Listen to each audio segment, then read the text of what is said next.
What's up, it's Bobby K, and I got a cool project behind us. This thing started out as really just grass that went up at a slope to foundation, and we got a hell of a transformation. Let's go.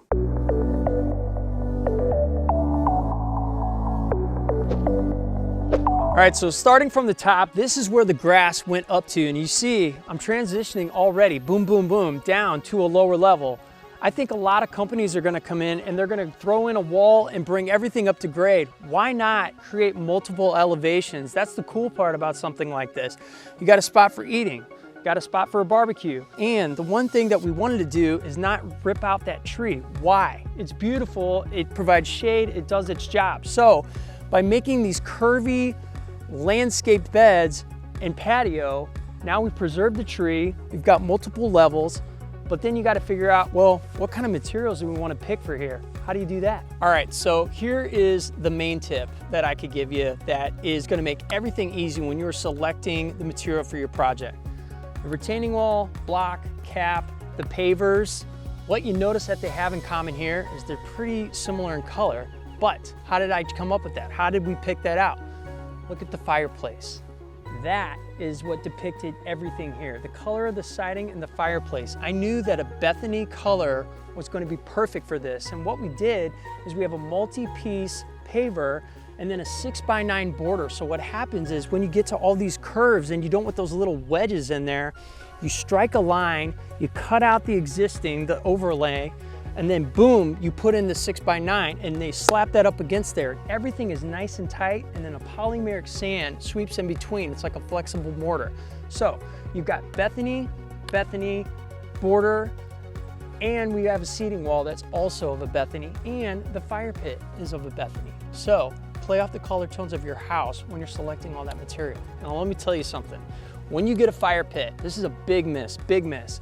A lot of the times the seating wall looks cool, but it's not the most comfortable thing in the world. So here's what you do, just to ensure that everybody's gonna spend more time out here on your investment. Make a little bit of room in between the seating wall and the fire pit, at least 3 to 4 feet, I'd say. Why? So that you can put these bad boys here so you never leave and you really hang out and enjoy this. Also, let's light up the investment. We got undercap lights under all this and all the stairs, and that's purposeful. We're creating a mood, we're creating ambiance. Fire, lighting, nice chairs, hanging out. Give me a stogie. I don't smoke, who cares? That's what you do. So a couple more things. We're walking along here, we want to tie the whole house together. We got another grade, another step there. You see the elevations versus making it all flat? Set of doors here, nice easy step. This is a little older couple, so bam, they can go right in and then come out comfortably. We're not going down a bunch of stairs, so we're making everything gradual. That's your elevations. We got another destination nook out here. This could have simply been a little walkway and go over, but why not extend this thing out and create another destination? This isn't a ton of square footage, and this really makes this just another level patio. It really does. Now here's the key. You got all this beautiful hardscaping, all the transitions, but we need some landscaping, some softscaping. They got a ton of deer here, so we had to put in plants that we know the deer aren't gonna take, eat up.